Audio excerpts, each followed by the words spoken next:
కార్పొరేషన్‌లో under ground drainage కొరకు 2005, 2006 టైంలో రఘురామిరెడ్డి గారు మేయర్‌గా ఉండంగా ప్రయత్నం చేయటం జరిగింది. అప్పుడు జైపాల్ రెడ్డి గారు కేంద్ర పట్టణాభివృద్ధి శాఖ మంత్రిగా ఉన్నారు. ఆ టైంలో ప్రపోజల్ చేస్తే సర్వేలు, గిర్వేలు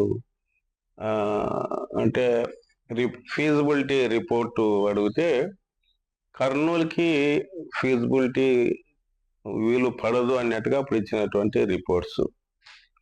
అండర్ గ్రౌండ్ డ్రైనేజ్ అనేది కర్నూలుకి సాధ్యం కాదు అని.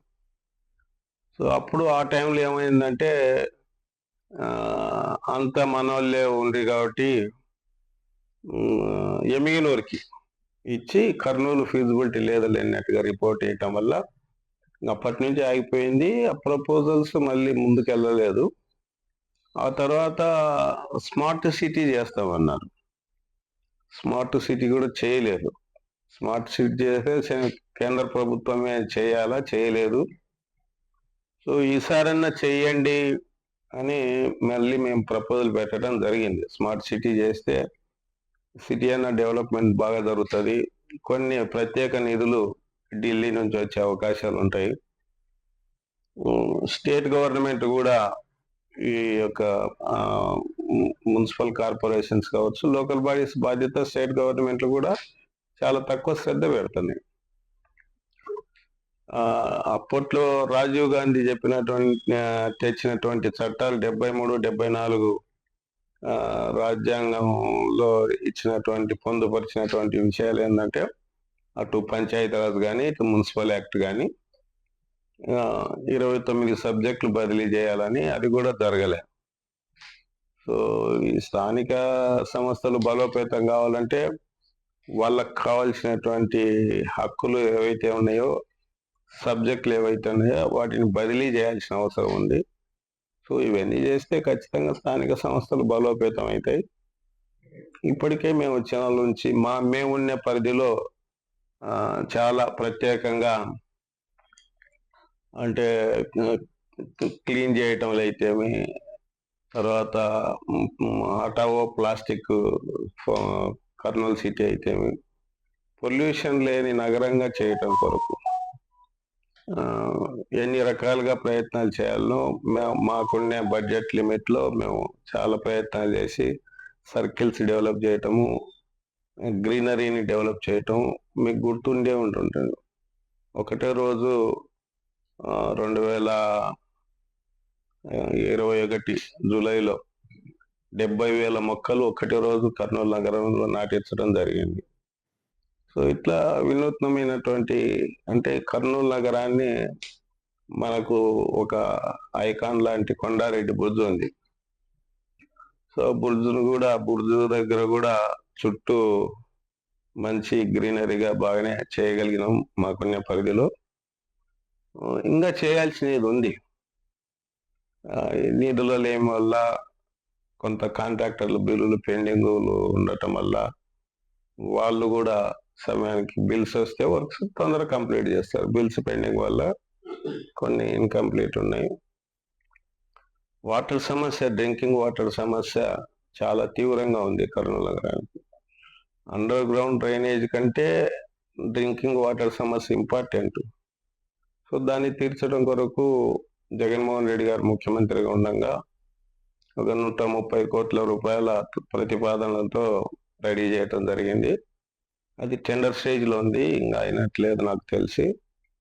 సో అది వస్తే ఒక 17 ఓవర్ హెడ్ ట్యాంకులు, మళ్ళీ ఒక 35 MLD వాటర్ ట్రీట్మెంట్ ప్లాంటు, వీటి కొరకంతా డిజైన్ చేసి ప్లాన్ చేశాం. టెండర్ స్టేజ్లో ఉంది. సో నదులు కలుషితం అవుతున్నాయనేటువంటి ఉద్దేశంతో సీవేజ్ ట్రీట్మెంట్ ప్లాంట్ కూడా ఒకటి STP కూడా ప్లాన్ చేశాం. అది కూడా ఒక 130 కోట్ల రూపాయలతో. అది కూడా టెండర్ స్టేజ్లో, టెండర్ అయినాక కూడా ఈ గవర్నమెంట్ వచ్చినాక దాన్ని ఏదో క్యాన్సిల్ చేసి మళ్ళీ అంటున్నారు. సో అదొకటి ఎలాగైనా సరే దాన్ని వర్క్ మొదలు పెట్టించాలన్నట్టుగా నిన్న మొన్న కూడా ఇంజనీర్లతో మీటింగ్ పెట్టాయి. ఇవాళ కూడా ఒక లెటర్ తయారు చేసి నేను ప్రిన్సిపల్ సెక్రటరీ గారికి పంపిస్తున్నాను.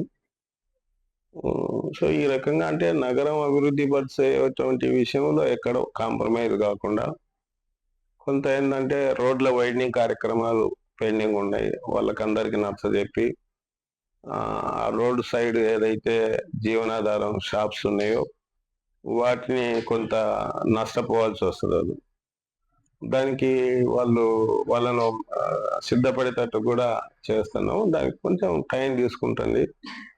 ఇప్పుడున్న మంత్రి గారు కూడా ఎలాగైనా సరే వైడనింగ్ చేయాలన్నట్టుగానే ఆయన కూడా ప్రయత్నం చేస్తున్నారు. ఈ టైంలో ఏదన్నా గవర్నమెంట్ నుంచి కొంత సహకారం అందిస్తే పూర్తి స్థాయిలో డెవలప్మెంట్ చేసి చూపించేటువంటి అవకాశాలు ఉంటాయి కర్నూలు.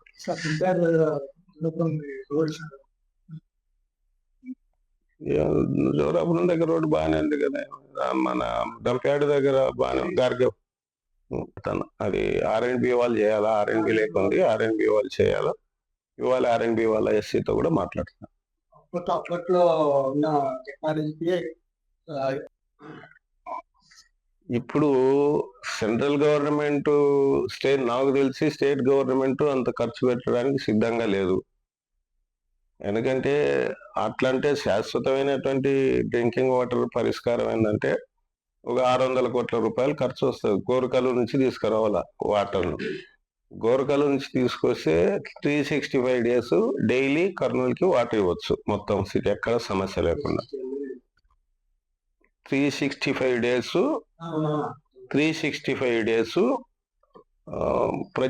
ప్రతి ఇంటికి మంచినీటి సరఫరా చేయగలగవచ్చు. అది కూడా చేపించి పెట్టాం, డిపిఆర్ చేపించి పెట్టాం. 600 కోట్ల రూపాయల ఖర్చు. దానివల్ల ఏంటంటే ఇంకొకటి కూడా చెప్పాము. ఓరకల్లు ఇండస్ట్రియల్ ఏరియా చేసినారు. సో అక్కడ వాటర్ అవసరం.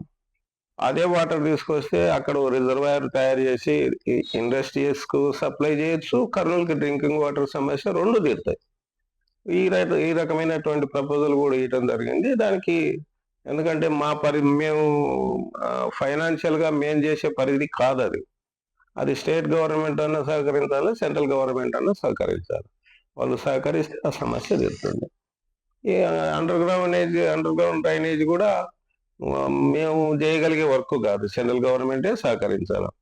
ఇప్పుడు స్వచ్ఛ భారత్ పెట్టారు ప్రధానమంత్రి గారు. స్వచ్ఛ భారత్ లో ఇది చేస్తే నీకు ఎక్కడ